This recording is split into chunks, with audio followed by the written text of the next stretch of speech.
नमस्ते, मैं आचार्य सुशीला। यूट्यूब और फेसबुक के लाइव सेशन में आप सभी का स्वागत करती हूँ।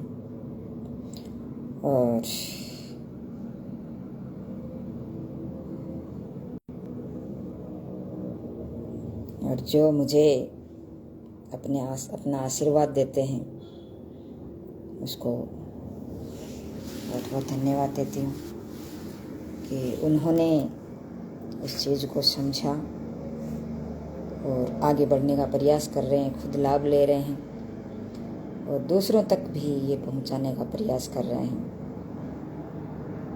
तो मेरी तरफ से भी उसको बहुत बहुत आशीर्वाद है और यही कामना करती हुई मैं अपने लक्ष्य तक भी पहुंचने का प्रयास कर रही हूं और आप तक पहुंचने का प्रयास भी कर रही हूं, ताकि आपको ये लाभ प्राप्त हो और मुझे भी मेरा लक्ष्य मिल जाए और आपका भी एक जीवन है वो सुखी हो जाए। तो आज मैं आपके समक्ष एक ऐसा आसन प्रस्तुत करना चाहती हूँ जो हमारे सर्वाइकल और हमारी ये जो स्लिप डिस्क है उसमें बहुत ही प्रभावकारी होता है। यहाँ एक लेडीज थी पड़ोस में, तो कम से कम 12 महीने 2 साल पहले, शायद 2 साल पहले की बात है, तो मेरे पास आई थी। बोले मेरे प्रॉब्लम है और आप इसकी प्रॉब्लम का हल करें।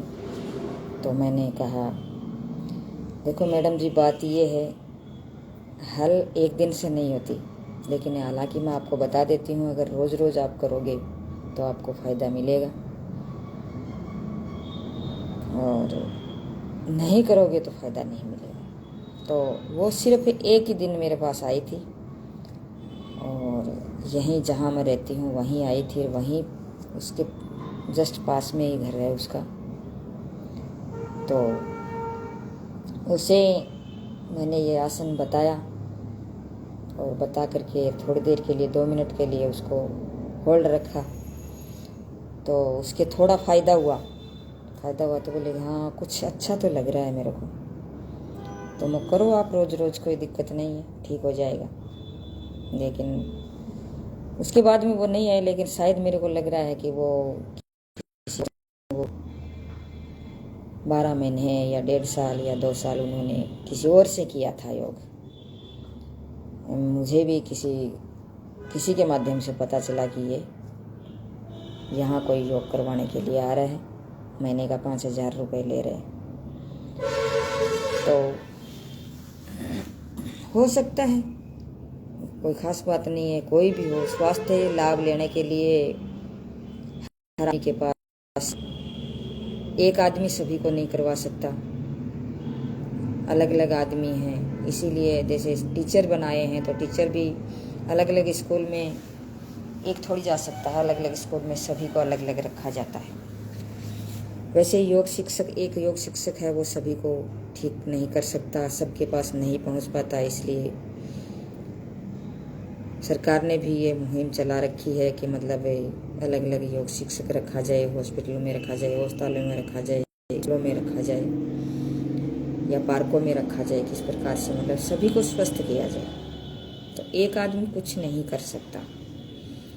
जैसे अपन इस दुनिया में जैसे जी रहे हैं, चल रहे हैं, तो इसमें क्या है कि सभी व्यक्ति हैं वो सभी काम नहीं कर सकते। जैसे मैं मानो मैं हूँ, तो मैं क्या कूलर बना सकती हूँ, मैं क्या योग तो मैं सिखा सकती हूँ, लेकिन क्या मैं मतलब डॉक्टर का काम कर सकती हूँ? जो फिजिशियन हैं और हैं, तो उनकी अपनी अलग पहचान है, मेरी अपनी अलग पहचान है। मैं मेरे काम में दक्ष होनी चाहिए, डॉक्टर अपनी काम में दक्ष होने चाहिए। या किसान है, वो अपने काम में दक्ष होता है, वो अपना काम करता है। कोई फ्रिज बनाता है, कोई कूलर बनाता है, कोई मतलब पानी का काम करता है, कोई गाड़ियाँ चलाता है, कोई कलेक्टर है तो वो मतलब ज़िले को संभालता है, मंत्री है तो वो अपने विधानसभा नहीं विधान क्षेत्र है या फिर संसद क्षेत्र है उनको संभालते हैं। और सबका अपना अपना काम होता है, तो अपने अपने काम के अनुसार अपना अपना काम संभालो और देश चल जाएगा, विश्व चल जाएगा। तो सभी का अपना अपना काम आता है, एक आदमी किसी के लिए सब कुछ नहीं कर सकता। तो ये सभी को भी हमें सबको ये सोचना चाहिए कि मतलब हम सब हैं, तो कभी आदमी को किसी को ये मतलब घमंड भी नहीं करना चाहिए कि मैं सब काम मैं खुद ही कर लूँगा। नहीं, अकेला काम अकेला व्यक्ति नहीं कर सकता, उनको हर चीज़ की आवश्यकता होती है।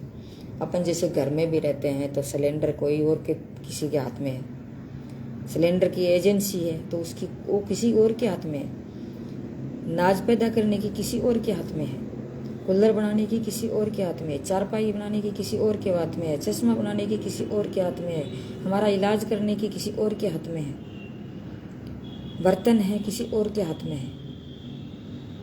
तो हम कैसे मतलब इतना गर्व और घमंड कर सकते हैं कि मतलब ये काम हम अपन खुद कर लेंगे? नहीं, ये दुनिया चलती है, सबसे चलती है,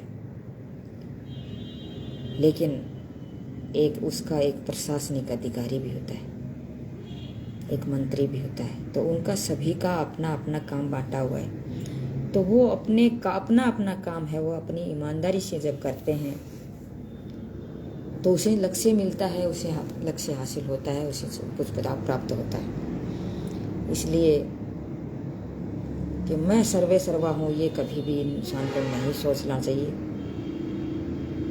इस ईश्वर के हाथ में अपनी जो भी चीज़ है वो सौंप देनी चाहिए। तो इस पर आपको एक मैं दृष्टांत सुनाना चाहती हूँ। जो जैसे एक डॉक्टर था और तो वो किसी एक सभा में जाना चाहता था, और वहाँ क्या हुआ कि मतलब जब वो तैयार हुआ तब वहाँ से आंधी तूफान, बहुत भयंकर मतलब खतरनाक स्थिति हो गई वातावरण की। तो जो हवाई जहाज़ में बैठ करके जाने वाला था, तो हवाई जहाज़ जैसे उसका रेडियो जो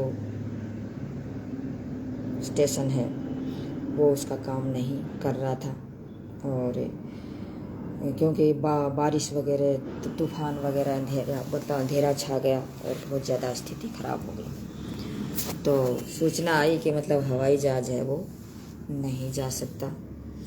तो किसी आदमी ने उस डॉक्टर को वहाँ हवाई जहाज़ के माध्यम से वो फ्लाइट मतलब वो अपनी टिकट भी कटवा ली थी, और वहाँ पहुँचना था सभा में, क्योंकि वहाँ बहुत से मरीजों का इलाज करना था। तो उन्होंने सोचा कि अब क्या किया जाए। तो किसी आदमी ने कहा कि साहब ये गाड़ी है मेरी, और आप इसको लेकर के हम चलते हैं, और आप इस गाड़ी में बैठ जाओ, 2-3 घंटे में हम आपको पहुंचा देंगे। तो चलो बोलो ठीक है, अच्छी बात है, आपने बहुत ही अच्छा किया, आपका सुझाव अच्छा है, मैं चलो आपके साथ चलता हूँ। डॉक्टर बैठ गया उस गाड़ी में। तो गाड़ी में बैठने के बाद भी गाड़ी में क्या है भी कुछ दिखाई नहीं दिया, और वो जो अपना ड्राइवर है वो अपना रास्ता भटक गया, और भटकने के बाद में दूसरे रास्ता पकड़ लिया, और वहाँ एक कुटिया थी, उस कुटिया में जाकर के वो बैठ गया। रोक लिया वहाँ जाकर के, चलो हम यहाँ एक बार थोड़ी देर के लिए रुक जाते हैं, न तो गाड़ी जाएगी न कोई हम जा सकते, वैसे दिक्कत हो सकती है। तो ये अपना जो वहाँ जो थे उसका इलाज होना ही नहीं है, तो वो इलाज वहाँ तो होना था ही नहीं, क्योंकि फ़्लाइट का भी नहीं हो पाया और गाड़ी का भी नहीं हो पाया। फिर वो कुटिया में गए, और जाकर के उन्होंने सोचा कि यहाँ थोड़ी देर के लिए शरण ले लेते हैं, और फिर ये तूफ़ान जब थम जाएगा तो हम चल देंगे। तो वहाँ गए तो एक बुढ़िया वहाँ बैठी थी और गीता का पाठ कर रही थी, और वो जो भी मतलब ईमानदारी से कोई काम करती थी। ईमानदारी से जब आदमी कोई काम करता है तो उसका काम है वो फलीभूत भी होता है। तो वो उस बुढ़िया के पास डॉक्टर गए और जाकर के उनसे पास देखा, तो बोली माँ जी आप यहाँ बैठे हैं, ये क्या पढ़ रहे हैं? तो बोली बेटा गीता पढ़ रही हूँ। और बोली ये आपके पास जो बच्चा है ये ऐसी स्थिति में कैसे है, इसको कंबल कैसे उड़ा रखा है। तो उन्होंने कहा कि बेटा, मैं जो भी काम वो प्रार्थना करती हूँ, मन से प्रार्थना करती हूँ, किसी के साथ कोई काम भी करती हूँ ईमानदारी से करती हूँ, उसका काम ईमानदारी से करती हूँ, तो मेरा काम है वो सफल हो जाता है। कोई भी मैं प्रार्थना करती हूँ पूरी हो जाती है। तो बेटा, आज मैं ये गीता पढ़ रही हूँ और मैं प्रार्थना कर रही हूँ कि मेरे पास ये बच्चा है, बोलो कि बहुत ही ज़्यादा परेशानी में है, अर्धनग्न अर्धे मृत अवस्था में है, पड़ा है। इसका मैं प्रार्थना कर रही हूँ कि ईश्वर, एक पाटिल कोई डॉक्टर बताया है कि वो पाटिल डॉक्टर है जो मतलब उस सभा में आने वाला है, वो आएगा। लेकिन मैं न तो बार मेरे पास पैसे हैं, न मेरे पास गाड़ी है, न मेरे पास कोई सुविधा है, तो मैं वहाँ जा भी नहीं सकती। लेकिन इसका इलाज है वो सिर्फ एक वो ही डॉक्टर कर सकता है, बाकी नहीं कर सकता। तो उस डॉक्टर को पता चला कि मतलब ये पाटिल तो उस डॉक्टर का ही नाम था जो उस कुटिया में जो गया था वो डॉक्टर। तो पता बेटा कैसे होगा क्या होगा, लेकिन वहाँ मैं नहीं जा सकती। लेकिन उसके अलावा कोई इलाज नहीं कर सकता इस बच्चे का। तो डॉक्टर ने मतलब दोनों हाथ जोड़े और कहा, कमाई आप बहुत ही अच्छी हो, आप बहुत ही ईमानदार हो और ईश्वर के आप बहुत ही नज़दीक हो। ईश्वर ने आपकी बात है वो सुन ली है। बोले कैसे बेटा, आपको कैसे पता चला कि मेरी बात सुन ली है? तो उन्होंने कहा, माँ जी, मैं जब घर से चला था तो फ्लाइट है जो मैंने टिकट करवाया था, वो फ्लाइट जैसे तूफान आया तो वो फ्लाइट भी रोक दी गई और 3 घंटे में मैं वहाँ सभा में पहुँच जाऊँगा। तो वहाँ वो गाड़ी भी मतलब अपना रास्ता भटक गई और उस रास्ते को भटकते भटकते ये तूफान ने ऐसा किया, ईश्वर ने ऐसा किया कि हम आपकी कुटिया में आ गए शरण लेने के लिए। तो वो ईश्वर का लाख लाख शुक्र है कि ईश्वर ने फ्लाइट को रोका, गाड़ी को भटकाया, मतलब ड्राइवर को भटकाया और आपके पास हमारे को ला करके खड़ा कर दिया। वो पाटिल डॉक्टर मैं ही हूँ माँ जी, जो आपके समक्ष आपके चरणों के समक्ष और आपके बच्चे के पास मैं पहुंचा। डॉक्टर ने उसके पास सामान था और ऑपरेशन किया और उसका इलाज शुरू कर दिया। कुछ दिनों के बाद वो बच्चा ठीक हो गया। तो काम करो तो ऐसा करो ताकि ईश्वर भी पानी पानी हो जाए, ईश्वर भी हमारी सोचने लग जाए। तो ईश्वर से बड़ा कोई नहीं है। जब ईश्वर चाहता है तो आप इस दृष्टांत के माध्यम से देख सकते हो कि मतलब ईश्वर चाहता है तो सब कुछ कर सकता है। एक किसी अपने जैसे ये छोटा सा एक जिनावर है, हम जिनावर मानती हूँ अपने आदमियों को, मैं आदमी को जिनावर, मैं खुद को भी जिनावर मानती हूँ। हम एक छोटे से जिनावर हैं। इस ईश्वर के आगे इस जिनावर की क्या औकात है कि ये अपने को मतलब अपने घमंड से किसी को चूर चूर कर दे। नहीं, कभी किसी को इस ऊपर आसमान में इसमें जैसे ऊपर ईश्वर है, इसके नीचे किसी के भी कोई गर्व नहीं होना चाहिए, घमंड नहीं होना चाहिए। घमंड जो करता है ईश्वर उसका पहले उतारता है। तो इसलिए कभी भी घमंड नहीं करना चाहिए। ईश्वर के आगे देर है लेकिन अंधेर नहीं है। एक दिन जरूर वो अपने औकात पर आएगा और सबको धराशायी कर देगा। इसलिए उससे डरो, किसी आदमी से डरने की ज़रूरत नहीं है। इस दुनिया में हर प्रकार के विचार हैं, हर प्रकार के आदमी हैं, भले भी हैं और बुरे भी हैं, लेकिन भले हैं जो इस चीज़ को समझ लिया उन्होंने, और बुरे वो बने हुए हैं, बेईमानी कर रहे हैं, जो भी कर रहे हैं वो इस दुनिया को समझा नहीं है, अपनी धुन में है, अपने गर्व में है, अपने घमंड में है कि मेरा है सब कुछ, मैं मेरा आप जैसे करूँ वैसे करूँ। कोई नहीं कर सकता, और करता है तो कर लो, देखते जा रहे हैं कौन करता है, बस नहीं करना चाहिए। तो ईश्वर को तो जरूर बख्शें, अपनी आत्मा को बख्शें। अपनी आत्मा है वो ईश्वर का रूप है, तो इस आत्मा और परमात्मा को बख्शें ताकि मतलब आपका भला हो सके, हम सभी का भला हो सके। इसलिए कर्म हमें अच्छे ही करने चाहिए। तो अब मैं आपको शलभासन के बारे में चर्चा करना चाहती हूँ। तो इस शलभासन में क्या होता है कि हमारे जैसे रीढ़ है, हमारी सर्वाइकल है, और हमारी जो ये अपनी पिंडलियाँ हैं, हमारी जो ये जंघाएँ हैं, और हमारा जो ये अपने पेडू का भाग है ये, और हमारे कंधे हैं, ये सभी प्रभाव में आते हैं। तो इस आसन में क्या होता है कि ये आसन में क्या होता है, इसे सलभ कहा गया है। जैसे टिड्डे बोलते हैं ना, उसे सलभ बोलते हैं। टिड्डे की तरह इसकी आकृति होती है। तो शरीर की जो हम सलभ की तरह इसका जैसी आकृति जब बना लेते हैं तो ये आसन बनता है, और इस आसन को हम शलभासन कहते हैं। जो पेडू के अंग हैं वो बहुत ज़्यादा प्रभाव में इससे आते हैं, और हमारे डिस्क स्लिप डिस्क है वो बहुत ज़्यादा प्रभाव में आता है, बहुत ही तुरंत इसमें प्रभाव मिलता है, वो अच्छा प्रभाव पड़ता है। और रीढ़ का जो निचला भाग है, रीढ़ की हमारे जो निचला भाग है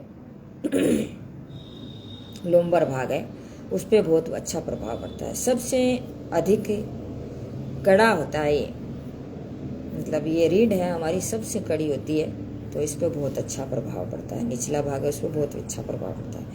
विश्राम में आने से लचीला और पुष्ट भी होता है। फिर विश्राम में वापस से इसको करते हैं और फिर वापस से विश्राम में आते हैं, तो ये इससे क्या है कि हमारा रीढ़ है वो लचीला और पुष्ट बनता है। रीढ़ के सभी विकार मुख्यतः सर्वाइकल है, हमारा स्लिप डिस्क है, हमारा कमर दर्द है, हमारे जो कंधे हैं, हमारे जो सिर का भाग है, हमारे जो पैरों के जैसे ये अपनी जंघाएं हैं, हमारी पिंडलियां हैं, हमारे पंजे हैं, सभी पर अच्छा प्रभाव पड़ता है। पेडू अधिक से अधिक ऊपर उठने से क्या होता है कि शरीर के निचले भाग में स्थित शरीर का जो अर्थ ऊर्ध्व जो गमन मस्तिष्क की ओर होता है, जो पेडू का है हमारा जो ऊर्ध्व गमन होता है वो मस्तिष्क की होने लग जाता है, जिससे ऊपरी जो अंग हैं वो पुष्ट होते हैं। ऊपरी अंगों पे बहुत अच्छा प्रभाव पड़ता है। वात पित्त कफ है, ये रोग हैं वो बहुत शांत हो जाते हैं। फेफड़े और हृदय पर सशक्तता आती है, मतलब बहुत ही अच्छा प्रभाव पड़ता है। इसकी विधि जब हम देखें तो विधि में क्या होता है कि जैसे हम पेट के बल हम लेट जाते हैं और दोनों कोहनियाँ पेट के नीचे निकट से निकट और अपनी हथेलियों का रुख है वो जंघाओं की ओर कर लेते हैं। कोहनियाँ नीचे से ज़्यादा से ज़्यादा नीचे, मतलब अपने पेट के नीचे दबाने की कोशिश करें, और अपनी हथेलियाँ हैं वो अपनी जंघाओं के नीचे होंगी, लेकिन हथेलियों का आकार है वो ऊपर की तरफ, आसमान की तरफ होगी। ठोड़ी पृथ्वी पर लगाएं, ठोड़ी हमारी है वो पृथ्वी पर लगा दें, और फिर श्वास भरें और बिना घुटने मोड़े, घुटने को बिल्कुल नहीं मोड़ना है, घुटनों को सीधा रखना, घुटनों को बिल्कुल मोड़े बिना पैरों को ऊपर से ऊपर उठाने का प्रयास करें। फिर श्वास को सामान्य कर लें, फिर धीरे धीरे वापस आए, फिर शिथिलासन में विश्राम करें। शिथिलासन वो ही बाईं ओर शिथिलासन, या फिर जैसे आपकी अब शरीर है वो जैसे ठंडा है, बाईं और दाईं ओर शिथिलासन तो आप अपने शरीर के अनुसार कर सकते हैं। जैसे अपन बीपी है, हाई बीपी है या लो बीपी है, उसके अनुसार हम शिथिलासन कर सकते हैं। हाई बीपी है तो बाईं ओर शिथिलासन करें, और लो बीपी है तो हम दाईं ओर शिथिलासन कर सकते हैं। इस प्रकार से अपने शिथिलासन का ध्यान रखने का प्रयास करें। और अपना ध्यान है वो क्या रखेंगे, स्वादिष्टान चक्र। जैसे मूलाधार चक्र से 2 अंगुल ऊपर, अपने गुदामूल से 2 अंगुल ऊपर, गुदामूल जैसे हमारे निष्कासित अंग है उससे 2 अंगुल ऊपर हमारा वो मूलाधार चक्र है, और मूलाधार चक्र से 2 अंगुल ऊपर हमारा स्वादिष्टान चक्र है। तो उस पे हमारा ध्यान हम रखते हैं। अब मैं आपको जैसे ये शलभासन है इसको करके बताती हूँ, ताकि आपको ये पता चल जाए कि मतलब शलभासन कैसे किया जाता है।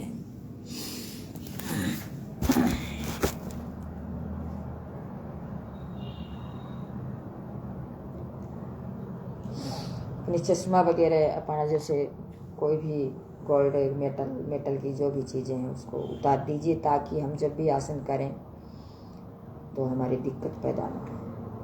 जैसे महिलाएं हैं, जो बहुत सी महिलाएं हैं, जैसे मतलब आसन करते वक्त क्या है कि वो चूड़ियाँ पहने रखती हैं, और वो जैसे करती हैं तो या तो वो चुभ जाती हैं या फिर वो टूट जाती हैं। तो इसलिए ये चीज़ें हैं उसको उतार करके छोड़ दीजिए और फिर अपना आसन करिए।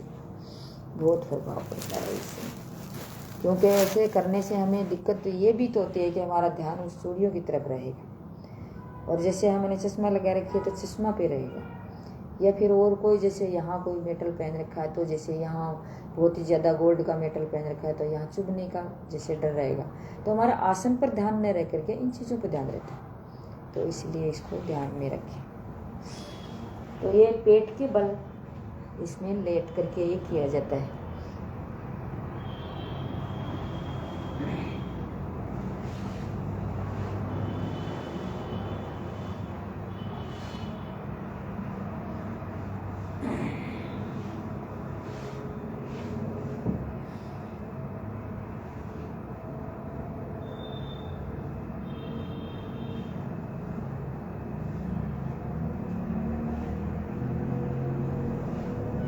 दोनों एड़ी पंजों को मिला करके रखें,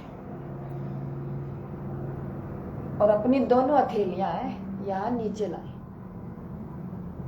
अपनी जंघा के नीचे, और ज़्यादा से ज़्यादा अंदर दबाने का प्रयास करें। फिर अपनी ठोडी को आसन से टच करेंगे और दोनों पैरों को ऊपर उठाने का प्रयास करें।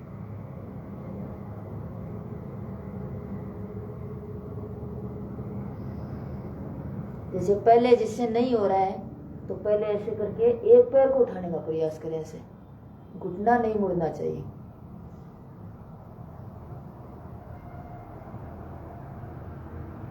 ठोडी हमारी आसन से टच रहेगी। फिर श्वास छोड़ते वापिस, फिर दूसरे पैर को लेंगे ऐसे बिल्कुल सीधा, और अपनी हथेली है वो आसमान की तरफ रहेंगी, और हथेली अपनी जंघा के टच करें ताकि मतलब नीचे पैर वापिस न आए। फिर श्वास छोड़ते वापिस, फिर दोनों पैरों से करें।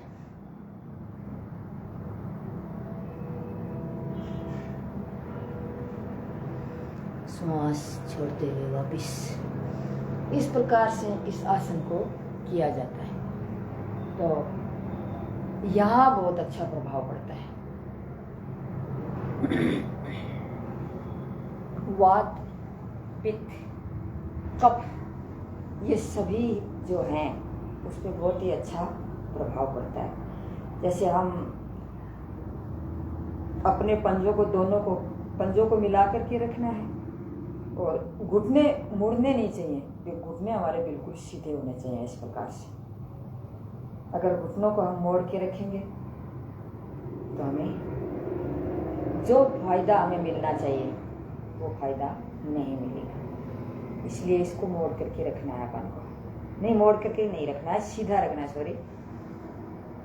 तो उससे क्या है कि हमारे इस शरीर पे प्रभाव पड़ेगा, यहाँ पर प्रभाव पड़ेगा बहुत ही अच्छे से, और पीछे हमारी जो स्लिप डिस्क है उस पर बहुत अच्छा प्रभाव पड़ेगा। और हाथ नीचे दबाने से हमारे कंधे पीछे से आगे से खींचते हैं, खिंचाव आता है, तो उस पर बहुत अच्छा प्रभाव पड़ता है। प्रकार से ये करें। आज बस इतना ही।